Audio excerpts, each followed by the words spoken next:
I am so excited to have my brothers, our brothers, his AJ brothers as well, Gregory Colbert and Koran Hardimon, to be on this interview with me. And the reason this is so important is because a lot of the campaigns and social campaigns that I've been doing has been around driving awareness to childhood domestic violence, which is where the children grow up in these homes that have domestic violence.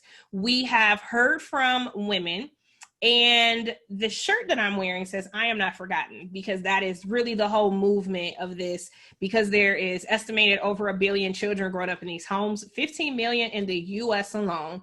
And it's important for me to make sure the male voice is captured and the male experience is captured. Not just the voice, the experience, but also the healing. And these two brothers are legit in every way you can think of when it comes to integrity and excellence. And I can't wait for you to hear their stories, and their triumphant stories at that. So I'm going to I'm going to let you introduce yourself. So I'm going to start with you, Greg. You can introduce yourself, and then from there, Koran. Okay. All right. Well, my name is Greg Colbert. I'm 35 years old. I've been married to a wonderful woman of God for the last 15 years, coming up in a couple of weeks here in October. And we have 4 children, all boys. Yeah, I don't ever have any money for any groceries. Absolutely. So that's just kind of a little bit about myself and my family dynamic. All right, great. So my name is Koran Hardimon. I'm actually 42. I'm single. I have a dog named Ivy. She's a pit bull. A whole new addition to my life. Don't want to talk about that one. But I'm really excited about being here today. I am one of 6, right? So I'm the middle of 6 siblings, number 4, the favorite. And I think everybody knows that, but I'm really excited about having this conversation today. Awesome. I love that. I'm gonna make sure I say that to my siblings as well. Everybody knows it. They do. All my siblings know. I always say, if we were all drowning and my mom had one life jacket, who would she throw it to? That would be me. See, I thought I was bad because I'm like, clearly the child that is the favorite, they stopped right at me because they're like, this is everything we need. We don't need to keep going. So they stopped. But I like yours. I think I might switch to yours. I'm just saying. So you can use it. Okay, cool. Thank you. So we'll jump right into it. So both of you guys grew up in homes with domestic violence. And Koran, can you summarize for me your experience from the first time that you saw it until you realized, your feelings and all that? And then we'll go to you, Greg. Sure. So I've known it for a long time.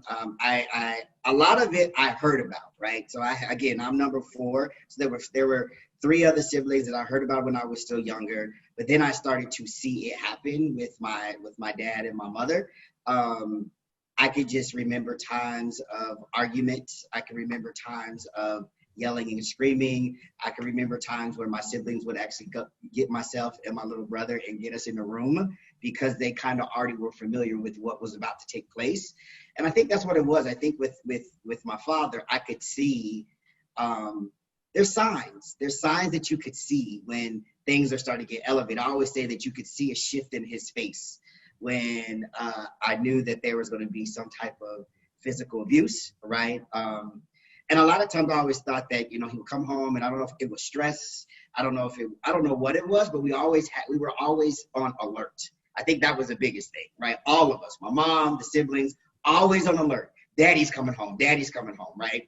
And we were just on alert on how he was going to walk through the door, right? Was he going to walk through the door yelling, screaming? Was he going to walk through the door and be just normal? And we just never knew, right? And that alone was just stressful. But let's be frank. When you see someone go outside, beat your mom or smack her around, and you kind of somewhat feel helpless, right? Because and I'm a mama's boy. So even when I was younger, I'm a mama's boy. So when you see that, right, and then you may try to get engaged and then you get slapped around, right, you feel helpless, right? You feel helpless. So that's kind of, when I started to see what I felt, right? I think that's the biggest thing for me is the helplessness of not being able to help my mother in this situation. And then the question of why, right? A lot of times you just don't know. You never knew why. You never knew why he was so angry. You never knew why he had to put his hands on just not my mother, but us as well, right? Like what was all, and I still have that question. It's just like, what was so bad that you had to lay your hands on someone else, right? And then that whole aspect of you had to deal with it by yourself. So you went to your room, hearing your mother in the background, and you're here now creating narratives and stories in your head that you still kind of trying to figure out why, right? And I think that's kind of where I was, and I've had to really unpack some of that stuff on my own about, it wasn't you, right? Because you start thinking about, what did I do wrong? I thought I washed the dishes. I thought I took the trash out. You walk through these things to figure out, where could I have done something different, right? Because all you want to do is you protect your mother, right? You just want to, or yourself for that matter. So a couple of things I can start rambling on, but yeah, that's kind of where I saw it and kind of how I was feeling. That's good. Yeah. For me, I grew up in a household where there was just me and my younger brother. So I was the older brother of the household. And I remember the first time domestic violence happened in my house. I remember it like it was yesterday. We were sitting next to the wall heater right before school because me and my brother loved to sit by the heater to get warm before we went to school. And they were arguing about something. It came from the kitchen into the living room area. And as I looked up, I just remember my dad taking his belt off, putting it around my mom's neck and starting to squeeze. And I remember, I think I was probably about 8, 9 years old, and just pure fear and the lack of like understanding, like you have taught us don't put your hands on people for the last 8, 9 years. And so what exactly happened to where you have a belt around someone's neck? And I just remember me and my brother just yelling and saying, stop, stop, stop. What are you doing? Why are you doing this? And that was my first experience to domestic violence. And throughout my, time in the household from that age to around 17, 18 years old, it happened periodically. And so it's funny when you even had a conversation with me, Tiff, about what had happened. I had said to myself, man, I forgot that all that had happened. It wasn't even something in my mind when they were saying, you dealt with domestic violence. I was like, oh yeah, I did. Because it wasn't something that happened. You hear a lot of stories about it was every day or every week or every month. Mine was very spaced out. I can't remember one of those experiences happening until maybe 12 or 13 after that. So it wasn't like it was a normal situation, but it happened. It happened enough for me to feel this feeling of I'm helpless. And the first time I didn't feel helpless was probably I was 14 years old. My dad had a lot of drug abuse happened in my household as well. So it was kind of one of the episodes where he had been gone for a long time, had come back. And I guess he was coming back because he had ran out of money. So he was looking for the next thing to sell in order to get more, drugs that he was looking for. And so in that case, he comes in the house and he's trying to take my mom's ring, her wedding ring from her. And so he is wrestling with her, trying to force it off her hand. And, at this time I'm 13, 14 years old. So a little bit bigger than I was at 9. And I came in and I said, you need to get it together. What is your problem? And it was almost as if like he had that prodigal son moment where it's almost like he snapped out of it and he just fell to the ground and started crying. And he apologized. But I just remember it happening after that as if it was like that was a moment where there was something that could change, and then it started happening when I wasn't there. So I wouldn't witness it, I would just hear about it. So that was kind of, our experience with drug abuse, with alcoholism, and then just this need for control is what I saw, is that when he wasn't getting what he wanted, he would take control away from my mom. It never happened with us, but he would take control away from my mom by doing the very thing that she couldn't combat against, and that was fight and struggle with her. So that was kind of my experience throughout life. I would say I probably have about 6 significant times that I can remember where there was domestic violence that happened. So thank you both for sharing. My question also will go towards you two both. All 3 of us grew up in church as well. Like, we also are a product of church backgrounds. How, growing up in these homes, how did that change your perception of God? Or did you feel any sort of way about God as you went through this and you kind of navigated through this, especially as you get older and like from teenage into adulthood? Can you talk about navigating through those different feelings? And did the church know, and were they able to help you all? Whoever wants to go first. I could go. I always say that church was my safe haven, right? I feel like there has been a lot of stuff that I have been through, family-wise and so forth. And I think that if it wasn't for God, if it wasn't for that safe haven, I don't know where I would be. I always say I should be in jail, I should be dead, I should be hooked on something. But it was because of the grace of God and the love that he had for me, that he covered. I should be mentally gone somewhere because of all the stuff that I've been through.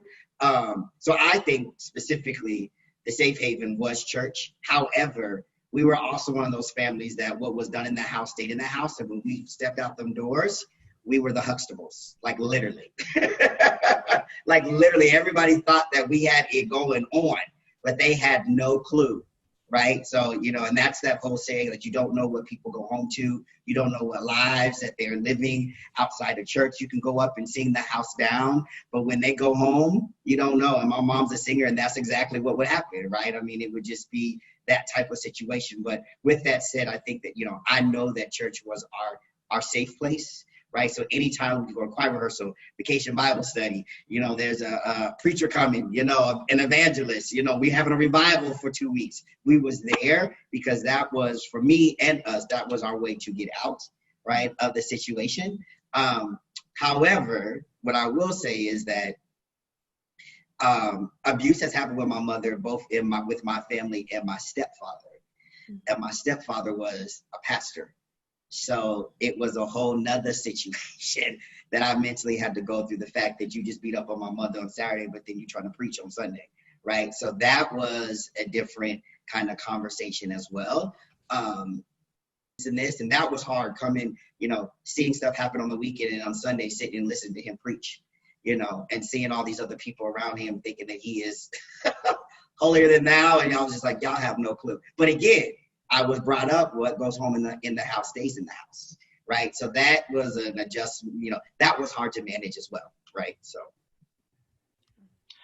Yeah, and I definitely can so relate, because my dad being a pastor, mom first lady, I know for me, church was the safe place. It was kind of the place I didn't have a fear, because I kind of knew, now they're too polished to have a situation go on in front of the people, because we got to keep the face for the people. And so those were moments, I just remember anytime we had church events, it was like, thank you. Being very heavily involved with music and singing, people would always ask me, where do you get your passion from when you sing? And a lot of times it was because when I was singing those songs were real at 9, 10, 11, and 12, like singing songs like I Won't Complain, and really having to have that mindset to say, like, this is what I'm living on a daily basis. But God, you still been good. That hit for me at 12 years old. And so that passion came, from the reality of that God was really the only person I could be 100 with. Because, the way that it was positioned for me as a kid was, if you tell someone dad is going to lose the church, if he loses the church, then we're not going to live in the parsonage. We'll be homeless. They pay for all the stuff too. So that your quality of life will be affected if it is that you tell. So there was this narrative of fear that if I confessed, if I try to confide in someone, that we were going to lose everything. We was going to be on the street. So what kid in their right mind, with that being the weight, is going to tell someone? And so, I couldn't tell family. I couldn't tell anyone at the church. People would ask me what was wrong at times, and had to make something up or tell them nothing was wrong, because this is our livelihood. And if I blow the horn, this all goes away. And if this goes away, then what does my reputation look like? Now, that's the kid preacher, because I started preaching early, whose parents are drug addicts, whose parents are pastoring in drug addicts and have domestic violence going on. It's like, so what are people going to think about me? So does that affect my witness? Does that affect people asking me to come and do things? So at that age, you can't process through that information, especially when you can't process it with somebody else. And so I'm trying to process that as a 12-year-old with the life experiences I have. And, you make the decision, I just won't say anything and I'll just cope with it and I'll just deal with it. And what I learned is that the effects of that for me eventually became where I didn't share anything with people. That bled into marriage. That bled into having accountability people that I wasn't completely honest with because I was taught to lie. I was taught to hide. I was taught to not share. And so it took so many years of really learning, like, it's okay to share. It's okay to be upfront. People aren't going to reject you. People aren't going to look at you differently. They probably are going to respect you more with you being authentic and being upfront. So it took a lot of time for me to really detox where I could even be honest with God, because I found my relationship to God to be very ritualistic, very mechanical, because I had even locked him out of being honest at one point.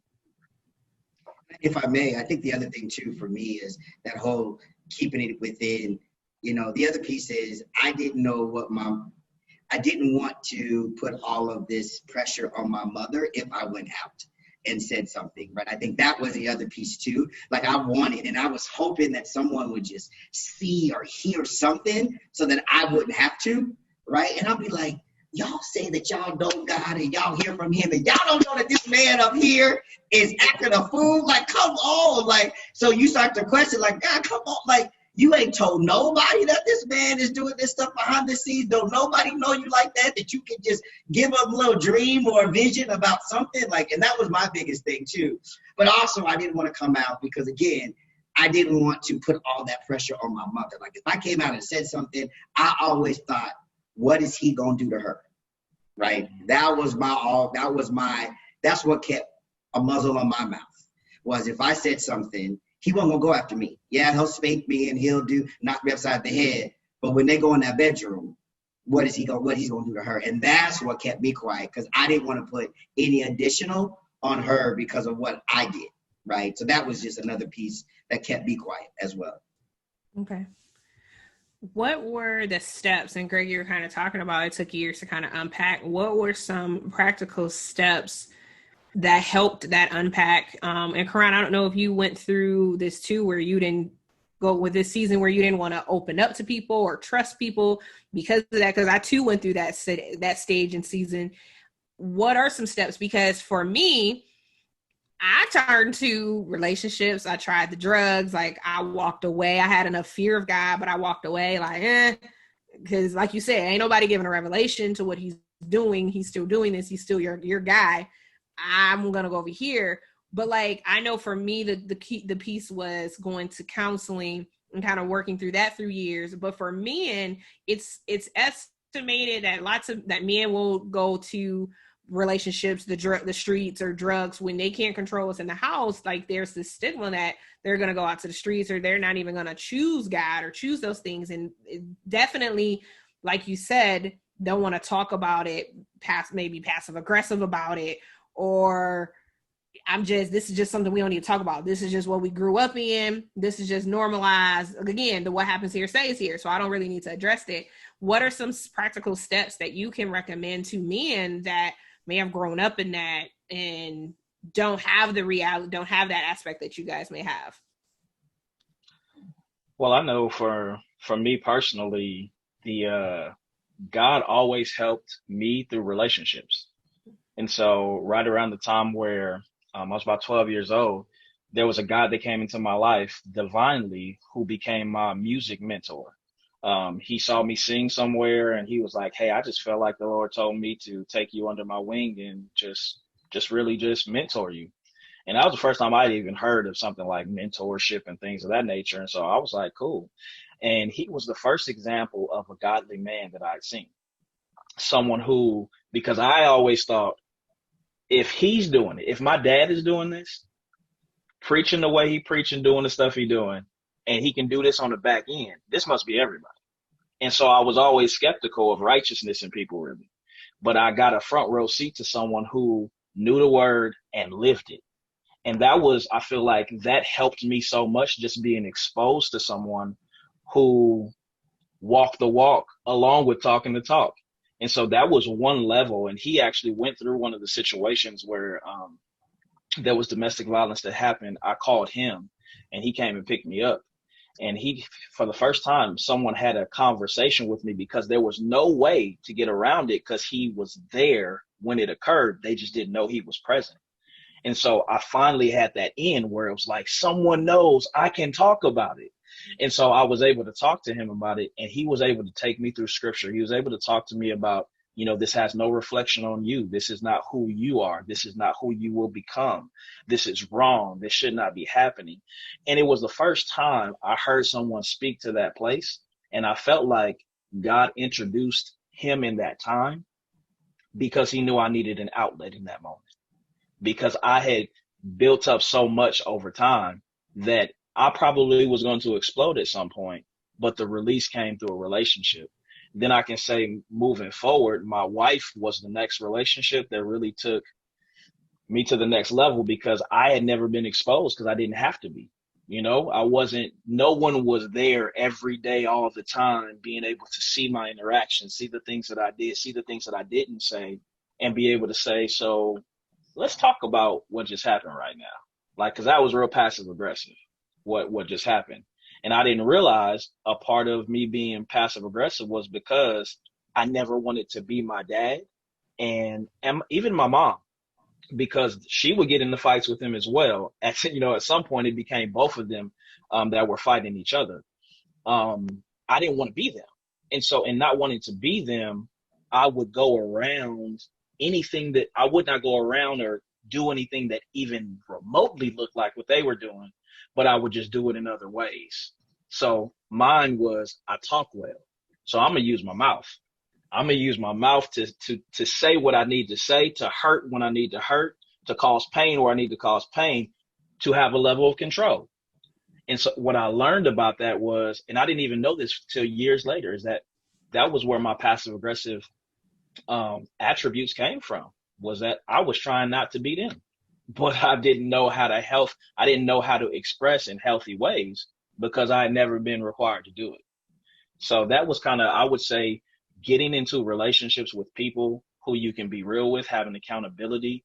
That probably, if I were to say there was one thing outside of my relationship with Jesus, because that was absolutely, as Koran said, that's the number one thing. Without him, I don't have sanity. Without him, I'm another statistic. But outside of, I always say Jesus has friends. And so we can't just connect with Jesus and say, me and Jesus got this. He's like, no, Jesus said, no, we good. But I got friends that you need to invite into your space too, because they're going to assist with the next process in your healing. So Jesus and Jesus friends, people he sends into your life for you to get vulnerable with. No, I would echo all of that Greg just said. A couple of things for me is, I'm still processing. I'm not even going to lie. I think there's some still things with me. When I hear arguments and I hear elevation of voices, I get a little nervous, right? I don't like conflict, right? And so there's certain things that kind of trigger certain behaviors that I don't get, I'm uncomfortable with. So still processing, but even with that, I guess the biggest thing for me is church, of course, and God, of course. I have 5 other siblings, and so we were kind of each other's kind of support system, right? Like, with my stepfather, it was me and my little brother, with my mom and my stepfather, and my older siblings were older, so there was a time when they actually saw it and took us out the house. It's like, nah, you don't need to be involved in this. We're going to take you, you're going to stay with us, right? So there's different individuals that have supported me and my little brother while we were going through that. The other piece, though, is really the fact that I'm not going to duplicate my father's behavior.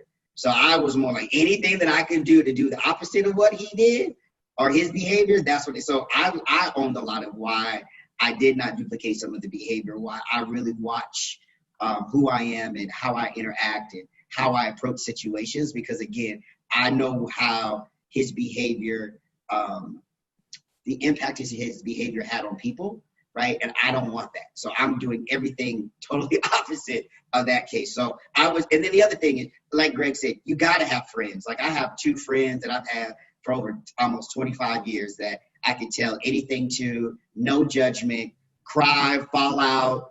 I can get a hug when I need it. They know me just by the tone of my voice on a conversation. I can pick up the phone. They haven't heard from me in a minute, and they're, hey, how you doing? I'm good. Nah, what's really going on? And I think that's the piece of really getting people around you that know you beyond the you, right? Because because of some of the situations, I know how to befriend where people feel connected, but they really don't know who I am, right? So I do have a wall up because I don't want, sometimes I'm afraid of what people may see, right? And so with that said, having people around that chisel at you to get you to break down the wall so they know who you are, that's what's important, right? Because I have a lot of acquaintances, right? But I've had people around who have really taken the time to get to know who you are, understanding your family background, and really being able to coach you through some of these situations, but also being open to just be silent and let me talk, right?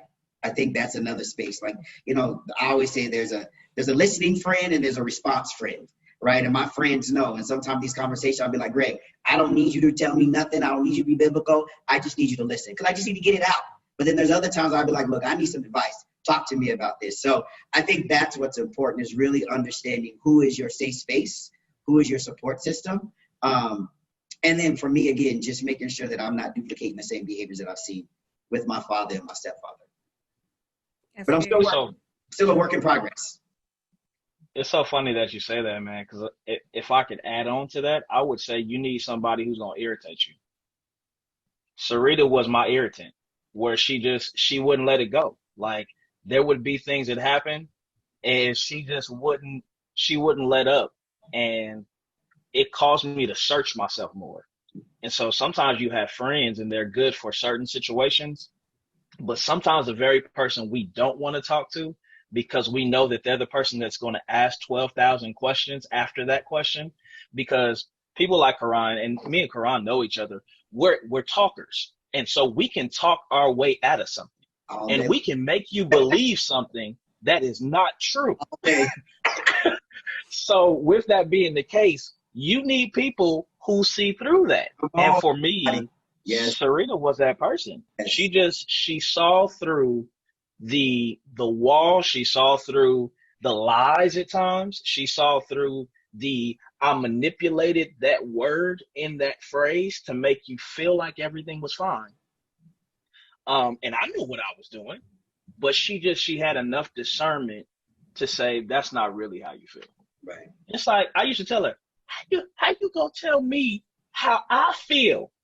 But knowing in my heart, she right. She is right. And as she continued to really just assist and help with asking some pivotal questions, it really I then had to do the work. I had to do the work of dealing with the fact that I was a liar, not because I wanted to be, but I would lie about stuff to protect me. Mm-hmm. And not even realizing that's what I was doing. But I needed someone who was willing to be an irritant and not let up, because that's what I needed at that time.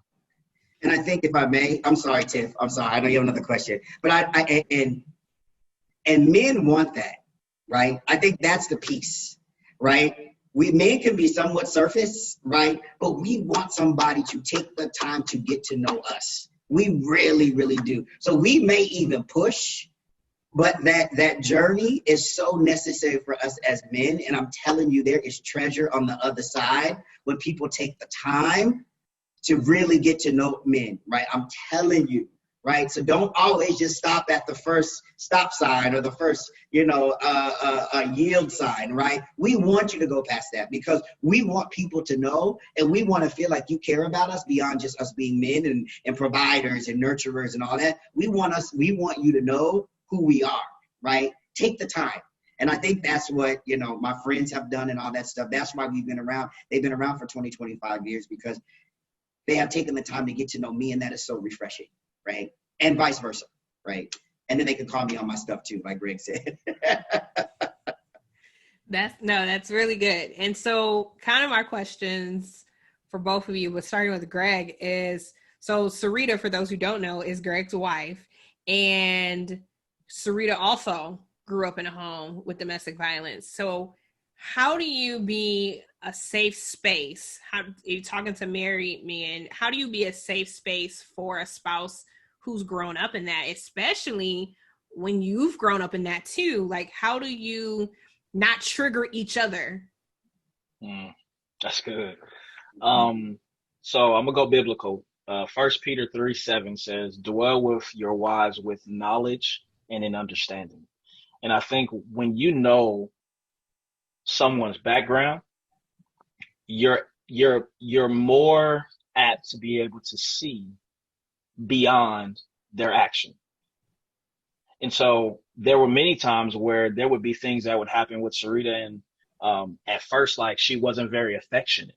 And so I would come up to like hug, because one thing that they did well in my household was that we were very huggy feely. We were very affirming. That was even though all that was going on, they did that well. So I never had any self-esteem issues, not whatsoever, because they were very affirming. So I get into a relationship, and I would come hug her, and it's almost like I would feel her cringe sometimes when I would hug her. And I'm like, well, that's weird. And I started to take it personal at first, like, what's wrong with me? And then what I felt like God really had to show me was, ain't got nothing to do with you, but you are a part of the solution to this. And so what I would say to a husband is, you have to dwell with your wife in understanding to know, if this was the background, then the first thing you're going to need to have is patience. This is going to be a process.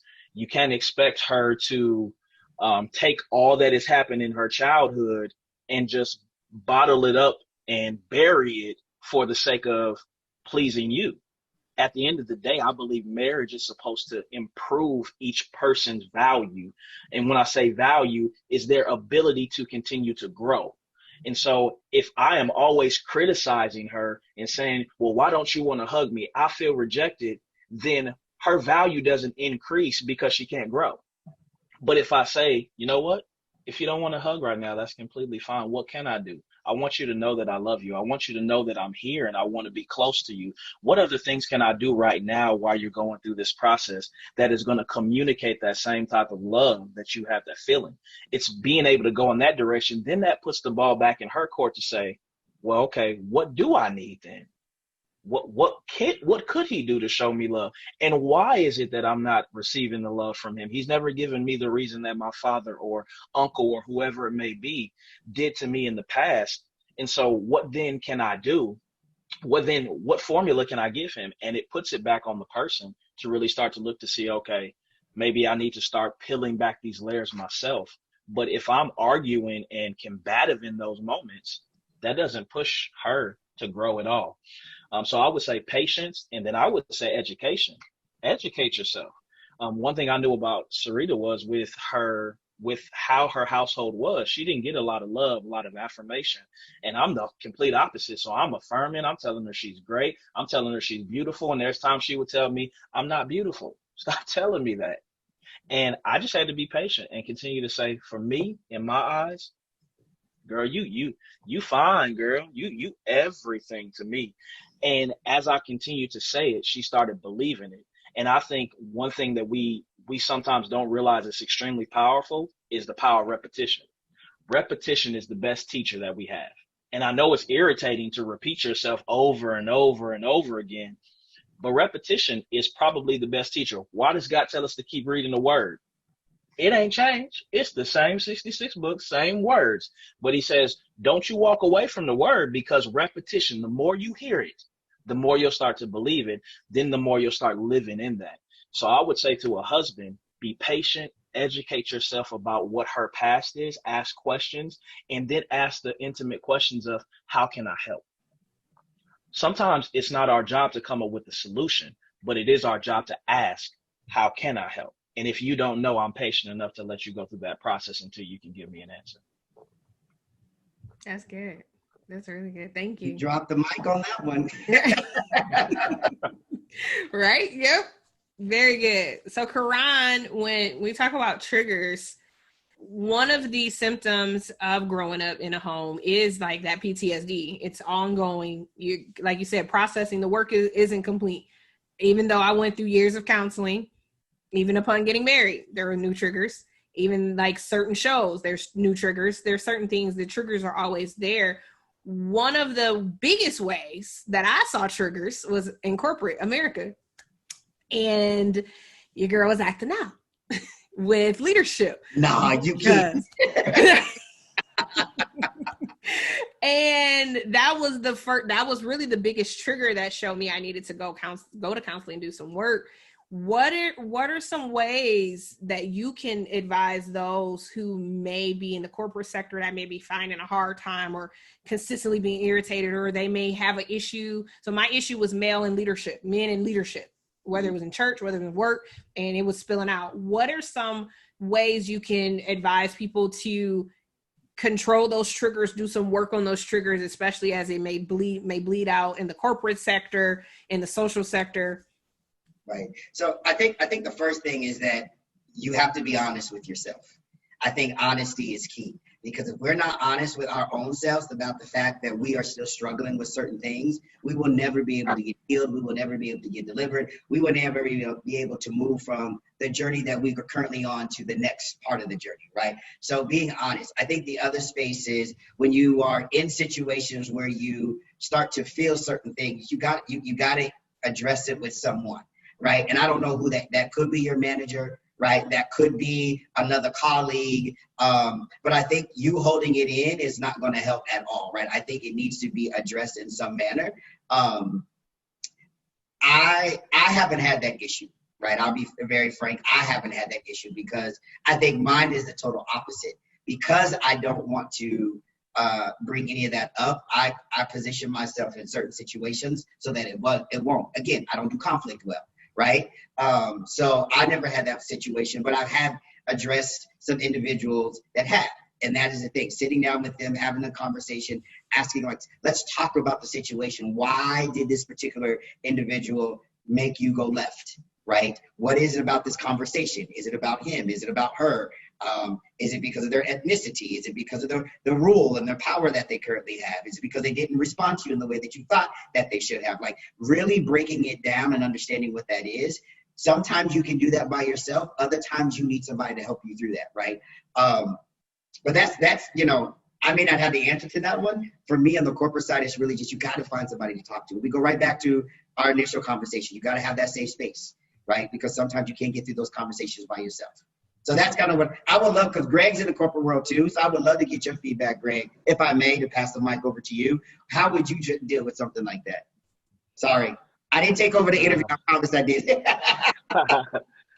I think, like you said, being honest about it. I think we live naive many times, and I can't even say that it's naive. I think that we don't want to deal with the hard work that it's going to take to really see ourselves the real way that we are.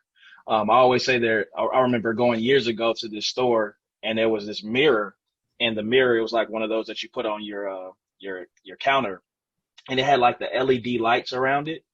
And I remember getting up close to it and turning those lights on, and I saw imperfections I had never seen before. And I was like, this demonic. Ain't nobody buying this. Because it brought out every imperfection. But in that moment, what I realized is that many times when we see those imperfections, when we see those real ugly parts of ourselves, our natural response is to push back and say, I don't want to deal with that. Instead of pulling up to the table to say the only way for me to grow from this point is to deal with that exact thing. And I think that being able to be honest about where you are is so extremely important. And then, like you said, we all have blind spots, things that we can't see. There's stuff on the back of my head I can't see without assistance from something else to be able to see it. And that's where you have those people in your life. So I would absolutely agree with you, is that being 100% honest with yourself, and then having people in your life that are willing to hurt your feelings to reveal something you can't see. Because our feelings usually are the number one reason why we don't grow, because our feelings are dictating the seat that we remain in instead of moving to the next seat that help is going to get us to, not our feelings. That's really good. Thank you. For both of you,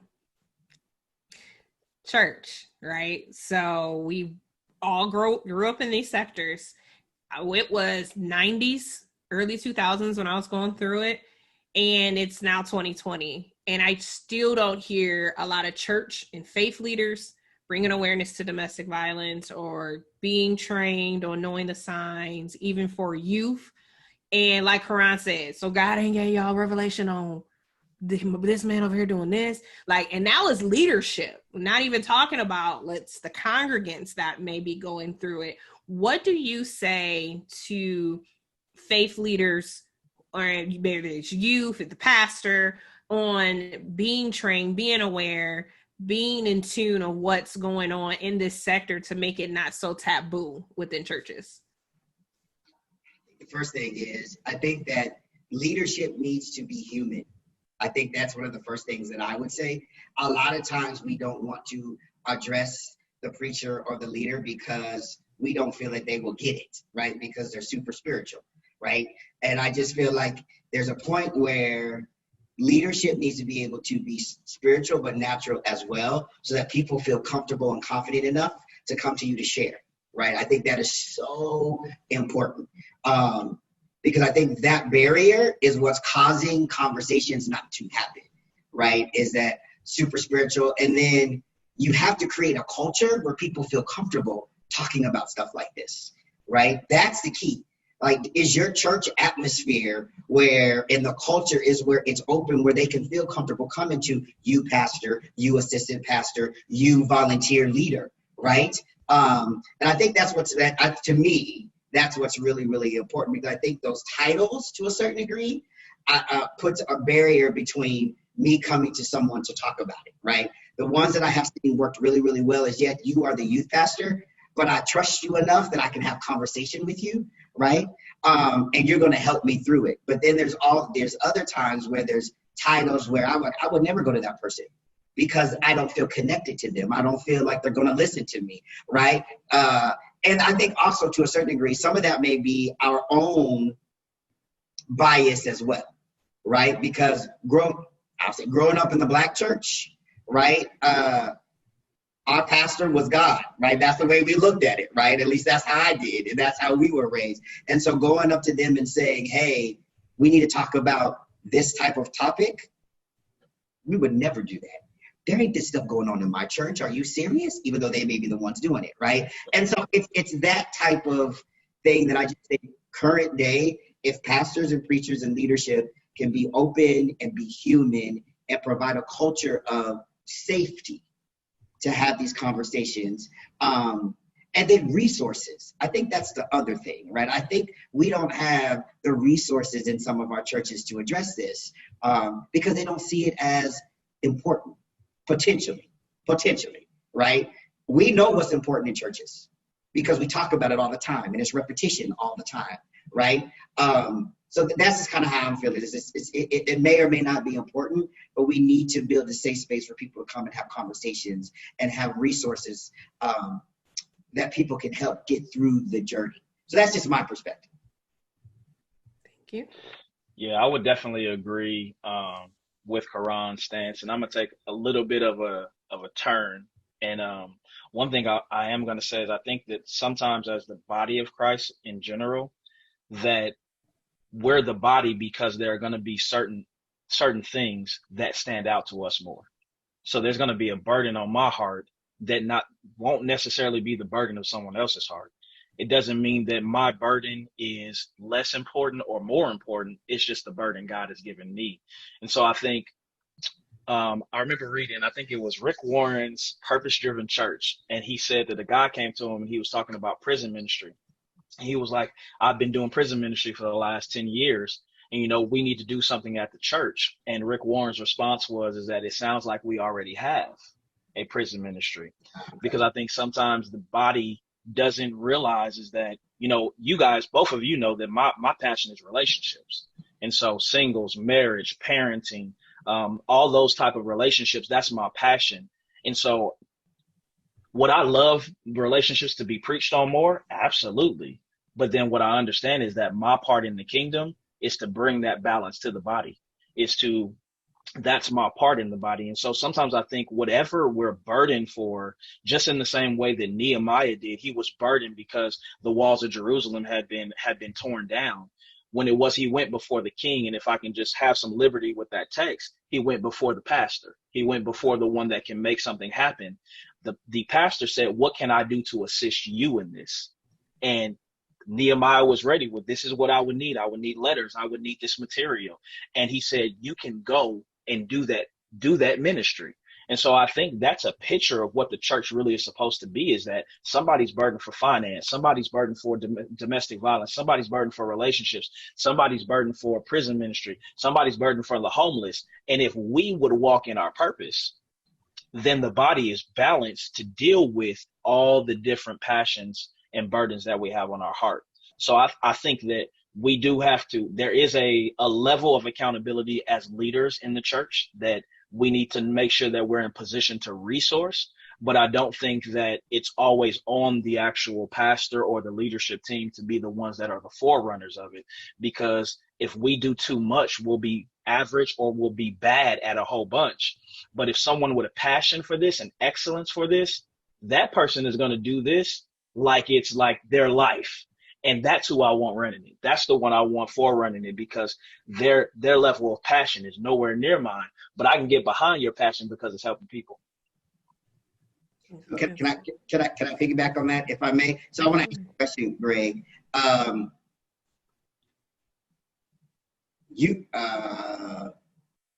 Do you believe? I completely agree with you on that, right? So I agree. I don't think, we have passion for certain things, but then I also believe that there are some times where leadership, because they do not have a passion for it, won't support it.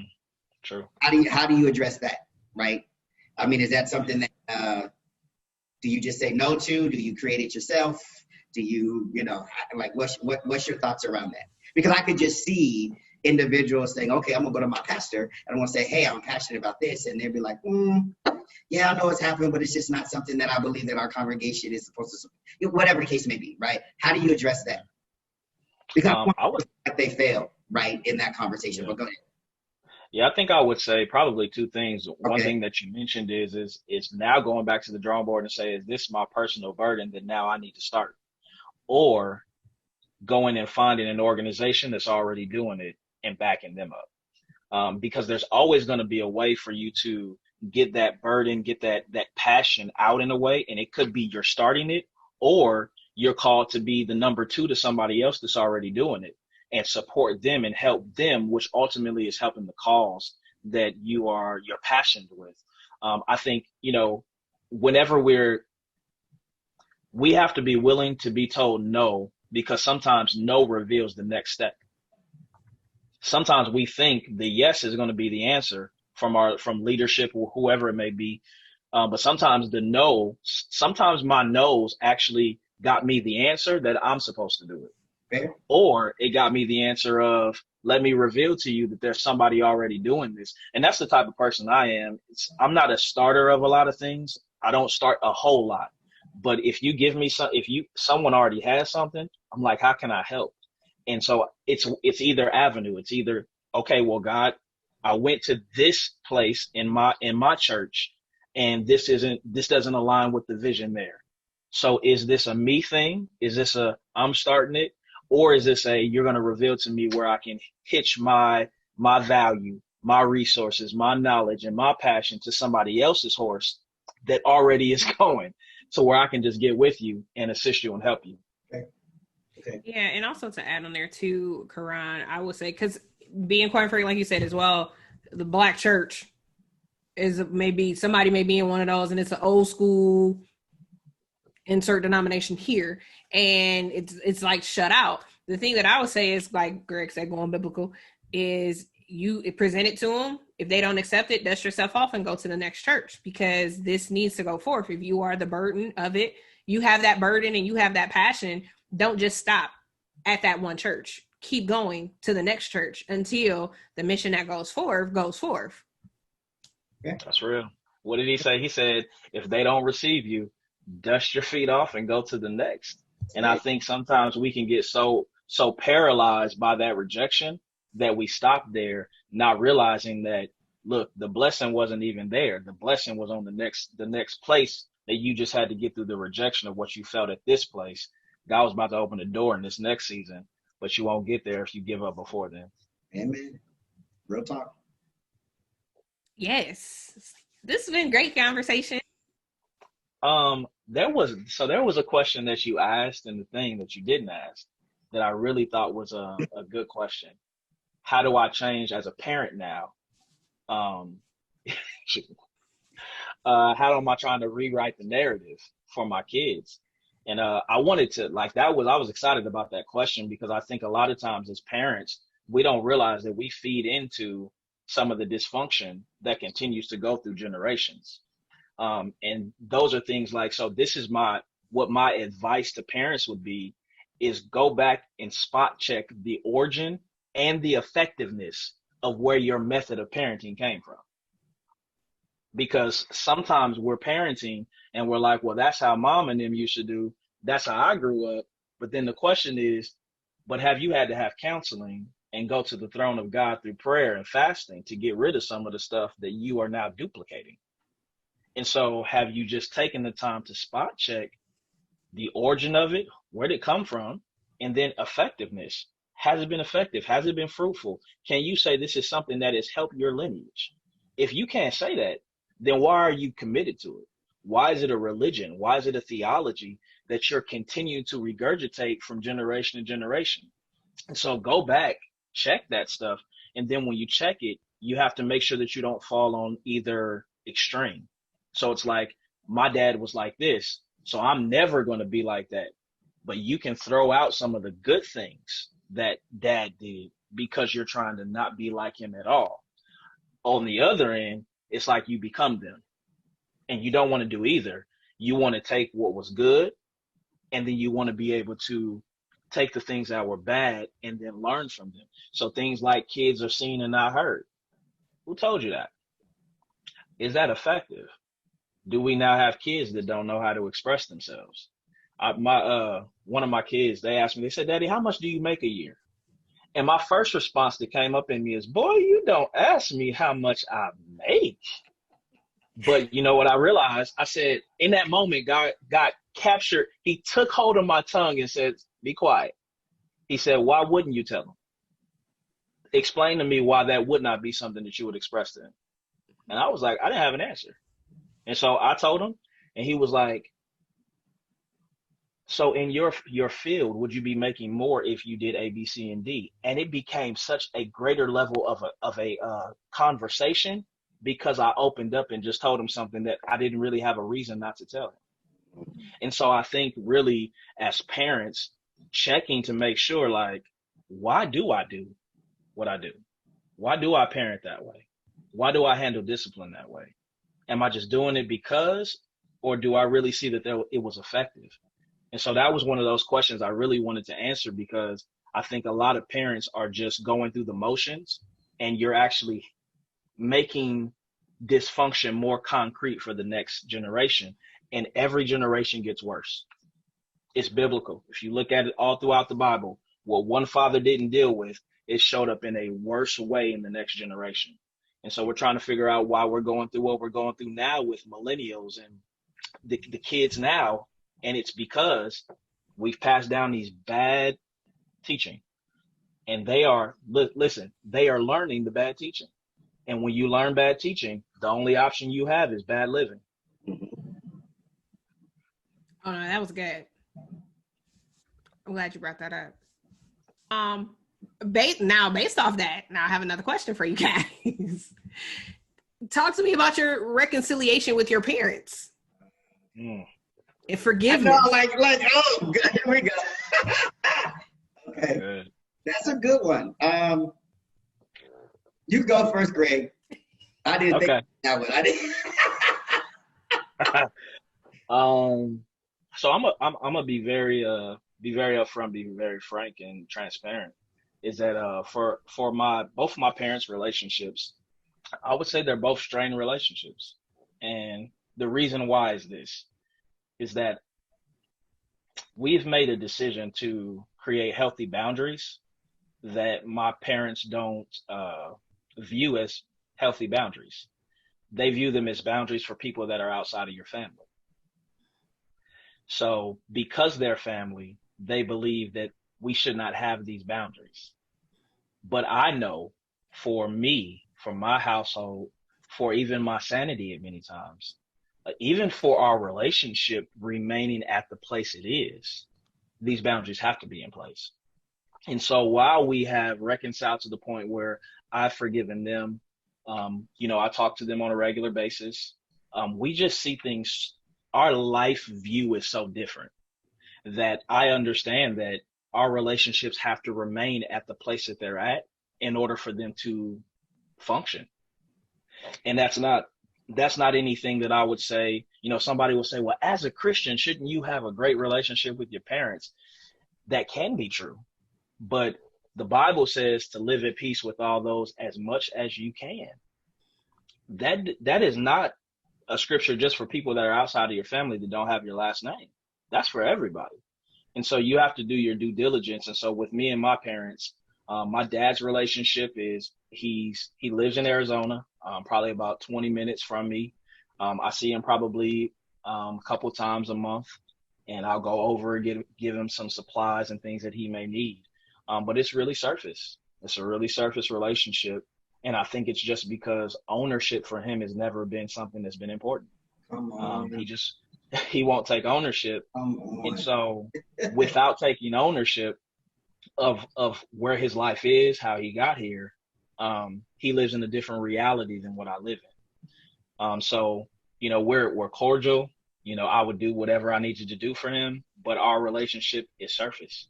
With my mom, I would say the same thing, is that our relationship is extremely surface, because she suffers from my place in life is always a result of someone else's bad choice, never my own. And so I understand that with those relationships, I love them, I honor them, I would do whatever I need to do to make sure that they're taken care of. But at the same time, I understand that there's a level of ownership that they have to take for their own life that I can't, as their child, take for them. And so I have taken myself out of position of being the God in their life that comes and swoops in and rescues and makes life easy, because sometimes we do that and we get in the way of the reality of what you sow, you eventually will just reap. And, I ask God, Lord, is this something that you want me to help in? Is this something that you want me to assist in? And if I don't hear a yes, then I won't. So it's really just leaving it up to God. No, I agree. I think, you hit it with the ownership piece. Like, my father will never take ownership of anything that he has done in our upbringing and his behavior currently. He always has a word, right? Like, and he's been in it. He has these seasons of being, going after God, which I think now he uses that to his benefit, knowing that he's just all left. Like, it's just all of these things are happening. Our dynamic in our family is really interesting. So my dad and my mom still converse. They still engage, right? They're not spending time with each other, but if my mom is at my sister's house, and I'm coming to visit in Indianapolis, my dad will come and we'll have a good cordial time. Eventually something will come out about our past, right? Eventually, right? Where I'll be like, Mama, calm down. We just having a conversation, right? So I have a great relationship with my mother. I think all of the siblings do, right? With my father, too, like Greg said, it has been strained for a lot of reasons. There's some other things that has happened in my life where me and my dad's relationship has been strained. He's been on drugs. He's used all the family, all that stuff. And I have this long fuse. So I'm just like, this is my dad. I can't give up on him, and all my other siblings have, because he's burned them so many times. And so I always just kind of feel like this. I'm an optimist, so I always feel like there's this beacon of hope for him to break through, right? But in the midst of that, I sometimes get burned, right? And the older I get, the less I want to get burned. So I'm kind of addressing it in a manner of, we need to, balance. Maybe that's a good term, trying to balance. But yeah, we're cordial. I don't hear from him. I call him on Father's Day. He won't call back. Call him on his birthday. He won't call back, right? He just has different thought processes in the way that he thinks. Love him to death, right? If something happened right now, I would be on a plane to go see him, right? That's just who I am. But our relationship is it's surface, like Greg's so surface. My mom, on the other hand, completely opposite. Like, that's my mom. I talk to her 3-4 times a week. We good. Like, but I'm a mama's boy. That's my thing. She don't have to ask or want for anything at all. Yeah. But what I will say, the other thing I will say about my father too is that I think my father is a product of his upbringing, right? To what Greg was saying, generational stuff, right? And in these conversations that we have with our family at times, some of that stuff comes out, right? And so there's this passion for him because of our grace that I've had for him, because he didn't know any better, because all he was doing was duplicating what was happening to him, right? And so there's just a little bit more of this kind of understanding the more and more we start to have these conversations. Does it still make it right? But when I get older, I can be like, I get it now, because your dad hit your mom, right? And nobody talked to you, right? And then you saw your brothers hit their girlfriends, and they still stayed around, right? And so it was just like, the more and more we start to have these conversations, the more and more I start to learn. And the older he gets, the more and more he shares. And so I'm starting to get a different side of him, right? But it's still, to a certain degree, I get that once a year and I go back for Christmas, but it's still very surface, right? Very, very surface. But yeah. One thing I would say, and I don't know, Koran, if you dealt with this too, is sometimes I felt guilty as a Christian. It was like I was trying to do everything that I possibly could to make the relationship something that it just couldn't be. Agreed. And I think sometimes we don't teach in church that sometimes you can do all that you can, but this is just the level of the relationship that you have. And there's nothing wrong with the fact that there's nothing that you can do within your own power to change it, because you can't change someone else. And so I think sometimes some people need to hear the fact that, like, if your relationship is strained and you really have forgiven that individual, you would really, do what you would need to do to make sure that they're okay. The Bible never requires for us to make it work. Never says that. It says do your best, but it never says that it is your job to make it work. And so I think forgiveness, and we have to be careful not to allow people into our close proximity that aren't supposed to be there, even if they have our last name. Mm-hmm. That's real talk. Some parents are manipulative. They're deceptive. They can't be trusted. And if that's the case, in good consciousness, I can't bring that person, even if they're my parent or my sibling or someone who's close to me, and give them access to everything, because now I am jeopardizing the purpose God has on my life to bring someone who should not be that close. Jesus even said, it was like, hey, your mama here. And what did he say? He said, who is my mother? Who is my father? Those that do the will of the Father. And I think we don't get taught that enough, to say, like, sometimes they may have our last name, but that does not necessarily mean that we have to put ourselves in a bad position to accommodate where they've decided to be.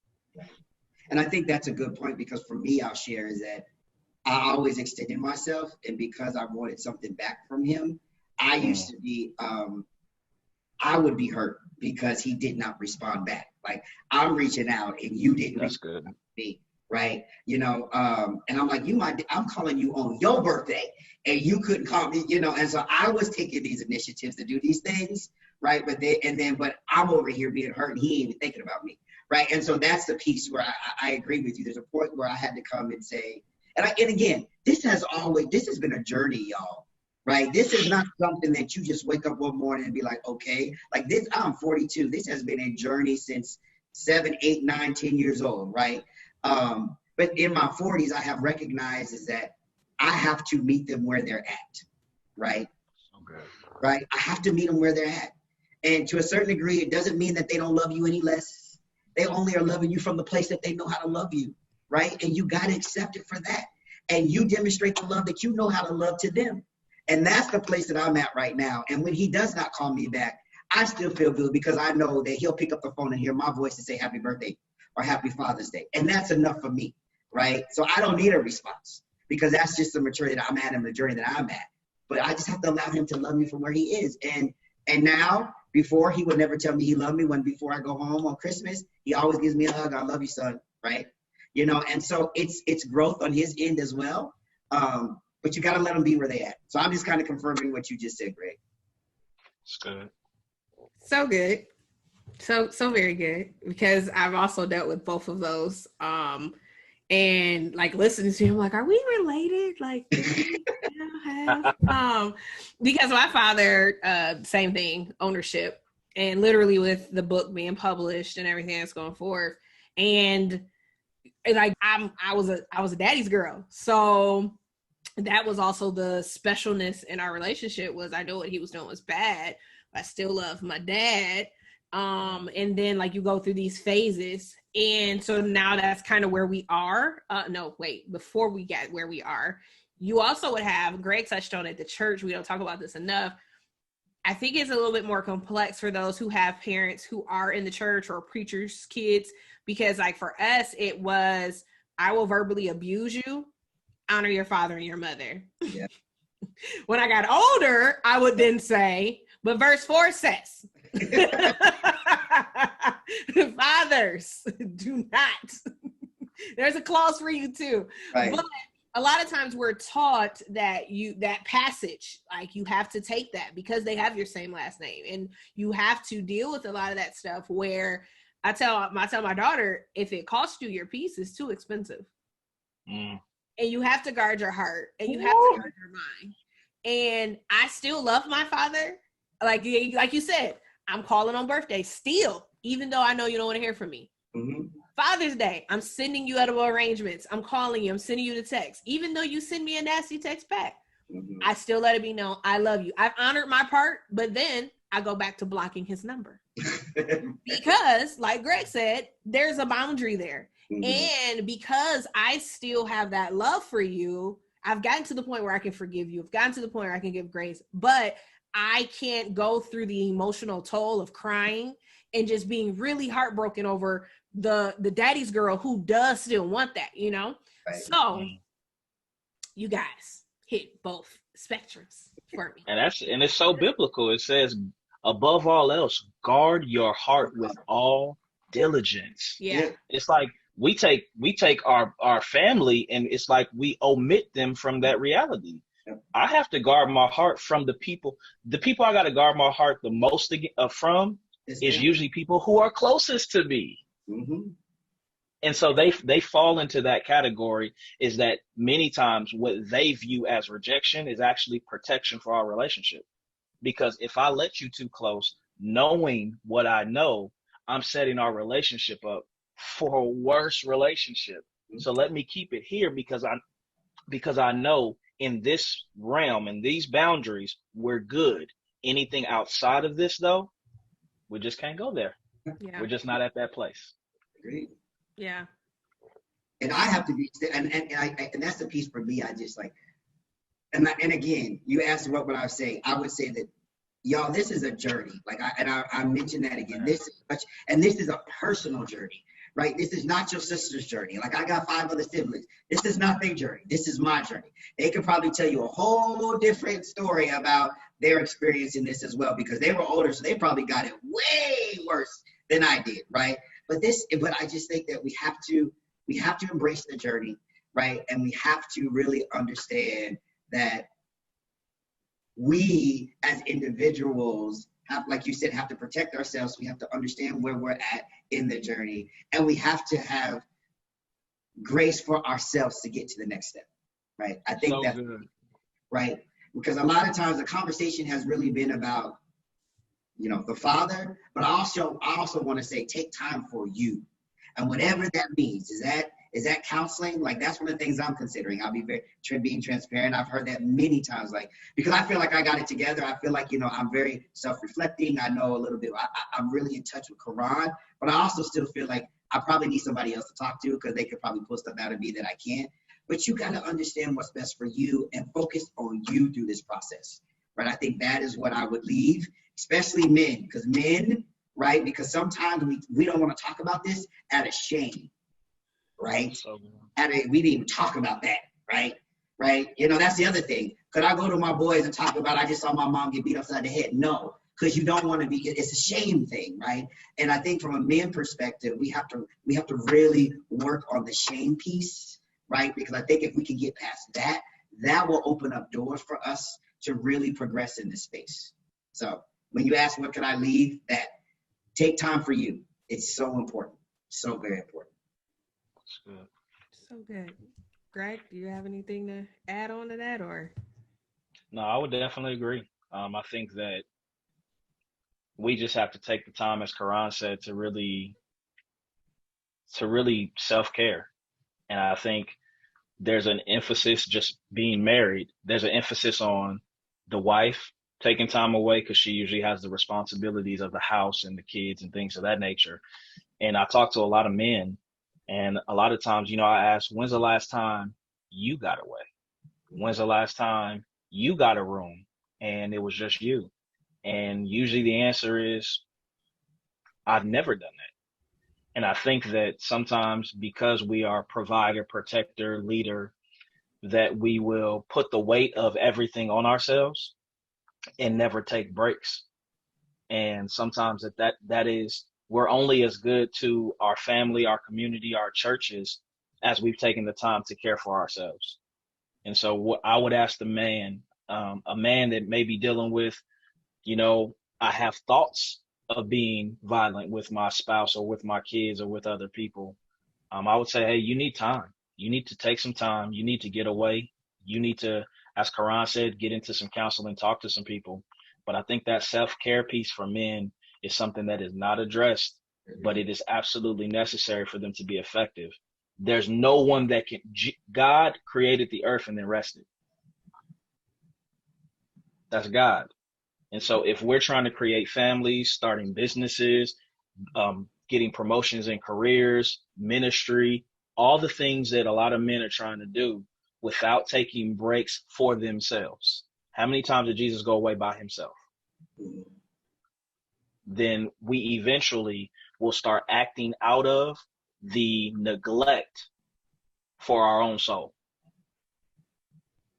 And so I would say, take the time, husband, take the time, father, take the time, ministry leader, to get away, get help, and have some self-care. I would say also resources. Look up mental wellness, right? Good. Mental wellness is key. We talk about physical, we talk about spiritual. We hardly talk about mental wellness, especially everything that is going on in today's world, right? It even puts a different level of burden on the man. Mental wellness, important for you to address. Absolutely. Very good. And, and emotional. Yes, agreed. And emotional. Absolutely.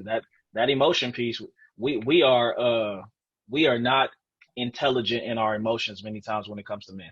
Fair. We could not tell you what we feel. We could not describe it. And we need emotional, mental and emotional. I feel like that's the most neglected places for men. Absolutely. Agreed. They can be spiritually on point, physically on point, but emotionally and mentally have no clue. Yeah, completely. Well said. Do you guys have any book recommendations? I know this is going to be very, very, very, very cliche. The Bible. I mean, I hate to say it, right?